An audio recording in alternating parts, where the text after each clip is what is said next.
Hey folks, Dan Frio here with your real estate update for January 26, 2024. You're seeing rates coming down just a little bit. Will that continue because we had the inflationary number, the number one inflationary number that the Federal Reserve monitors? It went from 3.1 to now we're in the twos. So what's happening in the market? Get over to it and find out. So what you're seeing on the screen right now, these are the top 6 products people use when they're buying their first house. But I want to make sure you know the criteria behind these because a lot of people say, Dan, okay, I can get a 6.9 rate. Maybe not. To get this rate, here's what you need, okay? How this rate was created is Mortgage News Daily does a fantastic job with this. And they ask mortgage lenders all over the country these 5 questions. 5 questions are, if you had somebody looking to buy their first house, okay? It was their primary home in a single family home. You might say, Dan, that's me. So there's my rates. Well, no. Remember I said there's 5 criteria, so there's 2 more. Those 2 more are you have a 780 credit score and you're putting down 25%. You're probably saying, I'm not even close to that. So those aren't your rates. What rate can you qualify for? Well, I'll give you at the end of this video, I'll give you all my information to assist you. Because like I said, my name is Dan Frio. I do this report on a daily basis to make sure you're informed everything real estate. I'm a mortgage advisor licensed in all 50 states as well as Puerto Rico. I'd love to help you navigate this scenario of buying your first home in 2020. Without further ado, let's get over to the economic calendar and the economic news to see what's playing out on this inflationary number that just came out. So what just came out right now is the Fed's favorite inflation gauge. It rose 0.2% in December and was up 2.9% for the year. This is the first time we've been in the twos for the last 2 or 3 years. So my first thought is this is fantastic. But then as I started watching the bond market, I'm like, wait a second, nothing's happening. The market should rally off of this. Well, I missed one key element, and that's my apologies. And let's get over to the calendar right now, the economic calendar for today. I'll show you what I missed. So when you go through here, I was so concerned about the PCE numbers that you're seeing right through here, I missed something. Well, I'll get to that in a second. So let's first break down the PCE numbers that just came out. You have core PCE that you're seeing right through here, and then you're seeing just PCE. So what is this? Okay, what core PCE is, or what PCE is in general, it's a basket of goods and services that the Federal Reserve monitors to see how those prices, are they going up, down, what's actually taking effect with those, okay? What core means, when you see core in the front of it, they strip out food and energy. The reason why is, this week, on Monday on my way to work, gas was $2.89. Today, it's $3.32. Okay, why? Oil prices haven't really rallied that much to cause gas prices to go up. That's why they take it out on the core, because we don't know what's going on with food and energy prices. So that's that part of it. Then you're going to see MOM and YOY. That's month over month and year over year. So let's take a deep dive. What came in this morning was the core PCE month over month. Previously, it was 0.1. It actually was supposed to uptick to 0.2, and it did uptick to 0.2. Okay, so that's not good news there. But when you look at year over year, this is the first time we've been in the twos, I think, since 2021. Last reading was 3.2. Remember, this was 9% not too long ago. Okay, analysts thought it was going to go to 3. It actually went down to 2.9. So the first thing I'm thinking is, fantastic. We're in the twos. When you go to the PCE, the regular PCE, without all that food and energy stripped out, you were at 2.6. Stayed steady at 2.6, and it came in at 2.6, all right? And then you look at this number. Here's one of the numbers that kind of skews this a little bit. PCE month over month, just the PCE went from a negative 0.1 to a plus 2, okay? But the markets usually focus in on the core PCE year over year. They wanted this number to get into the twos. Well, it is, but the markets aren't rallying. So I'm like, why? That's right down here.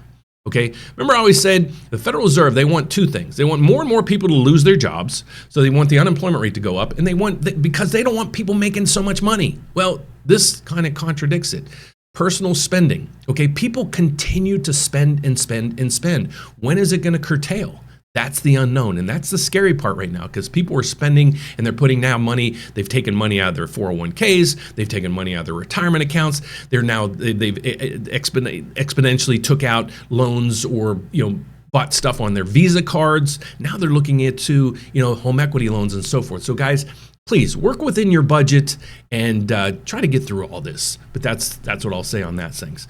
The one key piece of the element that came in yesterday was this. Now, like I said, on a daily basis, I tell you guys, here's how the Fed works. And I explain there's Fed members and there's the head Fed person, whatever. Well, there's one guy that's retired. He used to be the most hawkish person on the Fed. What I mean by hawkish is he always says rates should go up. His name was Bullard. Okay, he retired now, so he doesn't have, to worry about what the Federal Reserve is actually, telling him what to say. He came out in the last 24 hours and said, you can see it right here. Former Fed president, central banks will cut rates before inflation hits 2%.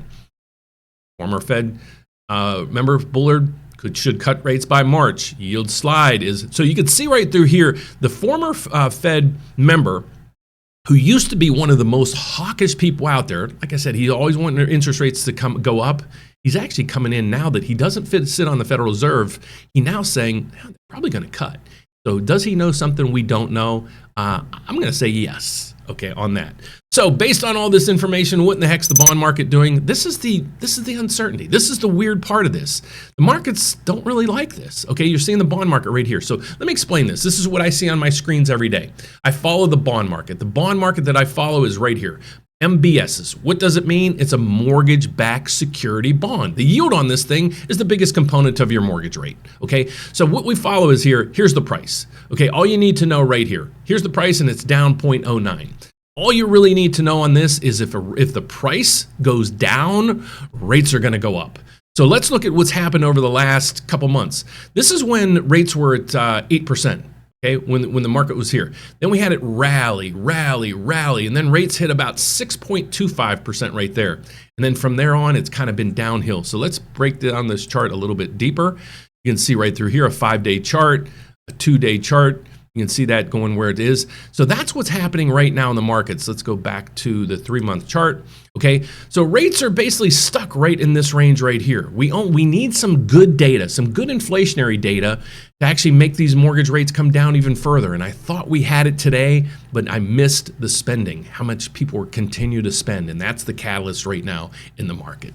So I told you I would give you all my information at the end of the video, and here we are. Again, my name is Dan Frio. I do this report on a daily basis. My whole goal with my channel is to make sure you're informed of what in the heck's going on with real estate.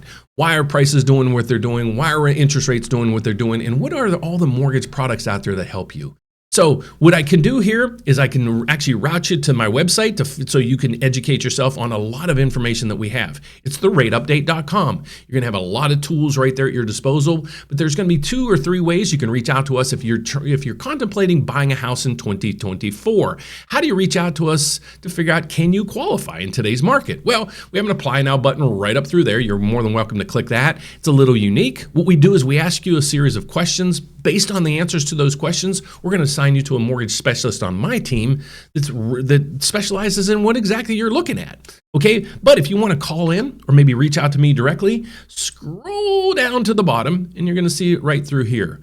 You're going to see our 800 number as well as my email address. So our phone number is 844-775-LOAN, or you can reach me via email at dan@therateupdate.com. That's my report for today. It is Friday, so God bless, guys. Thanks so much for watching this week. If you